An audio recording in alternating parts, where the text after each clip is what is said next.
గాంధీ కుటుంబం మాట ఇస్తే ఏ త్యాగానికైనా సిద్ధమవుతుంది, కానీ మాట తప్పదు అని శ్రీమతి సోనియా గాంధీ గారు తెలంగాణ ప్రజలకు తెలంగాణ రాష్ట్రం ఇస్తా అని మాట ఇచ్చి రాజకీయంగా ఎన్నో ఒడిదుడుకులను ఎదుర్కొని తెలంగాణ రాష్ట్రాన్ని వారు ఇవ్వడం జరిగింది. ఆ సోనియా గాంధీ గారి కుమారుడు రాహుల్ గాంధీ గారు తెలంగాణ రాష్ట్రంలో మీరు మా ప్రభుత్వాన్ని ఏర్పాటు చేయండి, మీ కులగణన చేసే బాధ్యత కాంగ్రెస్ పార్టీ తీసుకుంటుందని వారు చెప్పారు. దాంతో తెలంగాణ రాష్ట్రంలో ఉన్న బలహీన వర్గాలందరూ కూడా ఒక అడుగు ముందుకేసి స్వతంత్రం వచ్చినప్పటి నుంచి ఈ రోజు వరకు నాయకులు వచ్చిర్రు పోయిర్రు, కానీ మేము ఎంతమంది ఉన్నామో లెక్క తేల్చలేదు. ఈరోజు రాహుల్ గాంధీ గారు మాట ఇస్తున్నారు, మనం ఒక అవకాశం కాంగ్రెస్ పార్టీకి ఇచ్చి ఈరోజు మన లెక్కలు తేల్చుకుందామని చెప్పి ముందుకు వచ్చి కాంగ్రెస్ ప్రభుత్వాన్ని ఏర్పాటు చేశారు. మరి ఆ బాధ్యతతో ఆ ఆలోచనతో ఉన్న రాహుల్ గాంధీ గారు, కాంగ్రెస్ పార్టీ శ్రీ మల్లికార్జున్ ఖర్గే గారు నన్ను తెలంగాణ రాష్ట్ర ముఖ్యమంత్రిగా వారు పార్టీ నిర్ణయం మేరకు శాసనసభ్యులందరూ కలిసి నాకు ఒక అవకాశం ఇచ్చారు. నేను ఇప్పుడు ఈ సమావేశంలో పాల్గొన్న పెద్దలందరూ, మంత్రులు, పిసిసి అధ్యక్షుడు, మాజీ పిసిసి అధ్యక్షులు, రాజ్యసభ సభ్యులు, అదేవిధంగా ఎంపీలు, ఎమ్మెల్సీలు, ఎమ్మెల్యేలు, కార్పొరేషన్ చైర్మన్లు, జిల్లా పార్టీ అధ్యక్షులు, ముఖ్యమైన మిత్రులందరూ ఈ సమావేశంలో ఉన్నారు. మన అధికారంలో రావడానికి అహర్నిశలు కృషి చేసిన వాళ్ళందరూ ఈ సమావేశంలో ఉన్నారు. ఈరోజు నేను మిమ్మల్ని అడుగుతున్నా, మన నాయకుడు రాహుల్ గాంధీ గారు మాట ఇచ్చిన తర్వాత, ఆ మాటను ప్రజలు విశ్వసించి మనకు అధికారాన్ని కట్టబెట్టిన తర్వాత దీన్ని అమలు చేయడం నా బాధ్యతనా కాదా? కాబట్టి ఈరోజు మన నాయకుడు ఇచ్చిన మాటను తూచా తప్పకుండా అమలు చేయాలనే చిత్తశుద్ధితోని తెలంగాణ రాష్ట్ర ముఖ్యమంత్రిగా దేశంలో ఏ ముఖ్యమంత్రి, ఏ రాష్ట్ర ప్రభుత్వం ఈ నిర్ణయం చేయడానికి సాహసం చేయలే. దానివల్ల వచ్చే రాజకీయ పరిణామాలు కావచ్చు, లేకపోతే ఎదుర్కోవాల్సిన సమస్యల్ని చూసి భయపడి ఎవరు ముందుకు రాలే భారతదేశం మొత్తంలో.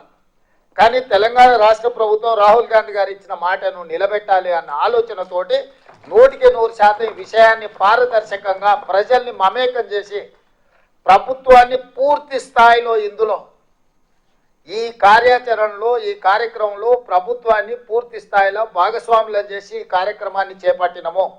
చాలామంది ఇదేదో ఆశామాసి ఆనాడు సమగ్ర కుటుంబ సర్వే కేసీఆర్ గారు 12 గంటలలో చేసి ఇదే లెక్కలని కాకి లెక్కలు ఆయన చెప్పాను. ఏ రోజు కూడా అధికారికంగా వారు క్యాబినెట్లో పెట్టడం కానీ, శాసనసభకు వివరాలు ఇవ్వడం కానీ, ప్రభుత్వం ఎక్కడా అధికారికంగా లెక్కలు చూపించలే.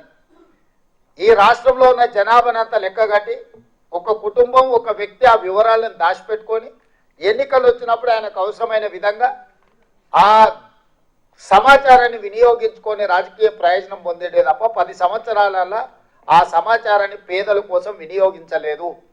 అందుకే కాంగ్రెస్ పార్టీ ప్రభుత్వం ఎప్పుడైతే ఈ కులగణన చేయాలి, ఈ వివరాలను సేకరించాలనుకున్నప్పుడు వివిధ రాష్ట్రాలలో, ఈ దేశంలో ఎక్కడెక్కడ ఏ రాష్ట్రాలు ఇందులో ప్రయత్నం చేసినాయి, ఆ ప్రయత్నాలలో విజయం సాధించిన వాళ్ళు ఎవరు, వైఫల్యం చెందిన వాళ్ళు ఎవరు అని స్టడీ చేసి ఒక అధికారుల బృందాన్ని బీహార్, హర్యానా, కర్ణాటక, రాజస్థాన్ వివిధ రాష్ట్రాలకు తిప్పి అధికారుల బృందాన్ని సమాచారాన్ని సేకరించడము.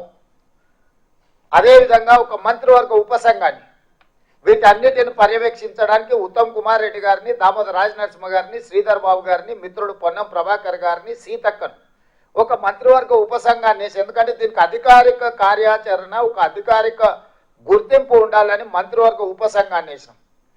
ఈ మంత్రివర్గ ఉపసంఘము, అధికారిక బృందము వివిధ రాష్ట్రాలలో పర్యటించి సమాచారం సేకరణ చేసి ఆ వివరాలన్నీ కూడా మంత్రివర్గానికి వాళ్ళు వివరిస్తే అక్కడి నుంచి వివిధ రాష్ట్రాలలో వచ్చిన సమస్యలను దృష్టిలో పెట్టుకొని ఇది ఏదో ఒక డిపార్ట్మెంట్ చేస్తే దీనికి చట్టంలో, కోర్టులో ఇబ్బంది వస్తుంది అని చెప్పి ఇతర రాష్ట్రాల అనుభవాలను దృష్టిలో పెట్టుకొని ప్లానింగ్ డిపార్ట్మెంట్ చేయాలని చెప్పి ఒక నిర్ణయానికి వచ్చినాం.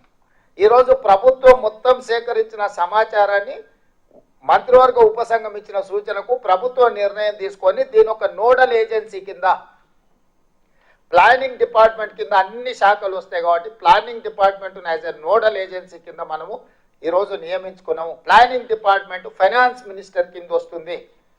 అందుకే ఉప ముఖ్యమంత్రి బట్టి విక్రమార్క గారు ఆర్థిక మంత్రిగా ఉన్నారు.